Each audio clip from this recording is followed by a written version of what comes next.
ආයුබෝවන් ඔයාලට. ඔන්න අද මම ඔයාලට ගෙනාවේ එක මිකා ලැගඩියකින් හදන්න පුළුවන් රසම රස කෑමක්. විනාඩි 10කින් තේ වේලාවට ලෑස්ති කරගන්න පුළුවන්. එක ලැගඩියක් තියෙනවා නම් ෆ්‍රෙන්ච් ෆ්‍රයිස් වලටත් වඩා රසට ඔයාලට මේක හදන්න පුළුවන්.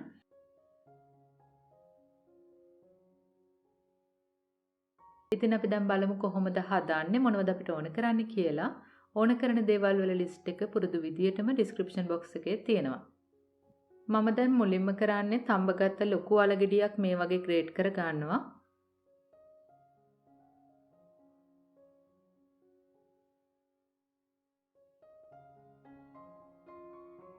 මෙන්න මේ වගේ ටික සියුම්ව පොඩි කර ගන්න.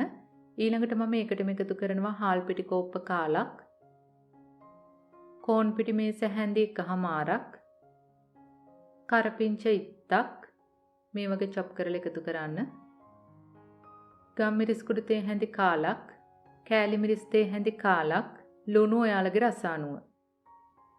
දැන් මුලින්ම අපිට පුළුවන් මේ ටික ඔක්කොම හොඳට කවලම් කරගන්න.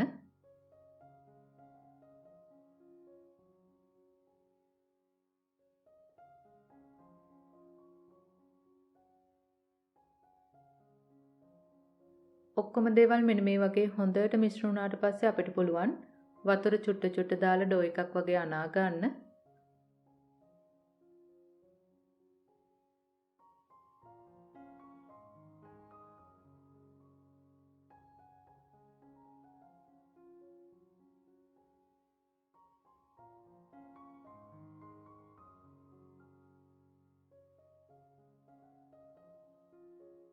මෙන්න මේ වගේ ලස්සනට අපේ ඩෝ එක ආවට පස්සේ අපිට පුළුවන් මේස හැන්දි කොටස් වලට වෙන් කර ගන්න.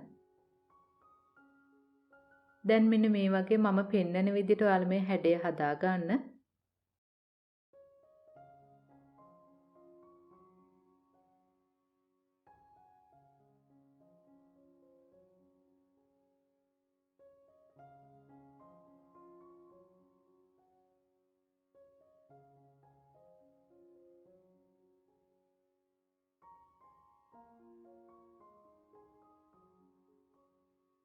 ඔන්න දැන් අපේ අලකූරු ටික ලෑස්ති.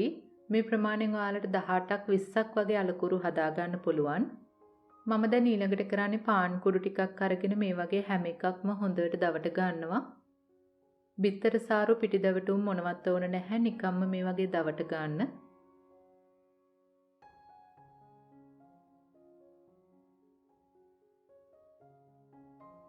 දැන් අපිට පුළුවන් ගැඹුරු තෙලේ බදින්න. තෙල් එක හොඳටම රත් වුණාට පස්සේ එක එක තෙල් එකට දාන්න.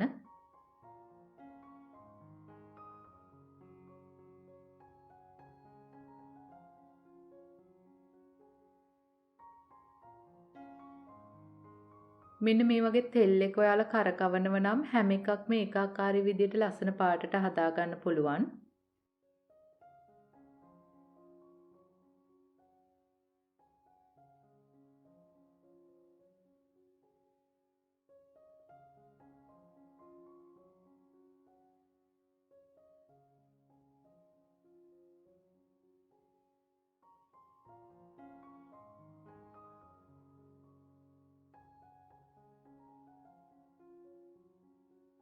මේ වගේ හොඳට බැදිලා ලස්සන රන්වන් පාටට ආවම අපිට පුළුවන් තෙල් බේරලා එළියට ගන්න.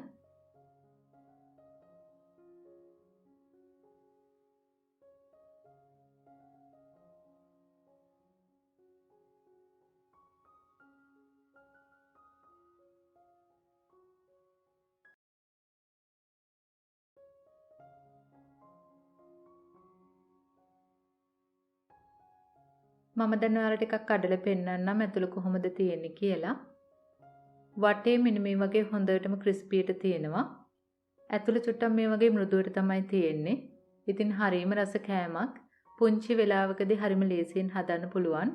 එක අලගෙඩියයි ඔයාලට ඕන කරන්නේ, අනිත් දේවල් ගෙදරින්ම හොයාගන්න පුළුවන්. ඉතින් හදන්නත් හරිම ලේසි. පුංචි දරුවෝ ඉන්නව නම් එයාලත් ගොඩාක්ම කැමති වේවි. ඉතින් ඔයාලත් හදලා බලන්න. මේ ගැන ගැටළු යෝජනා තියෙනවා නම් පහලින් කමෙන්ට් එකක් දාන්න. අපි ආයෙත් මේ වගේම රසබර වීඩියෝ එකකින් හමු වෙමු. එතකන් ඔයාලට සුබ දවසක්. ස්තුතියි.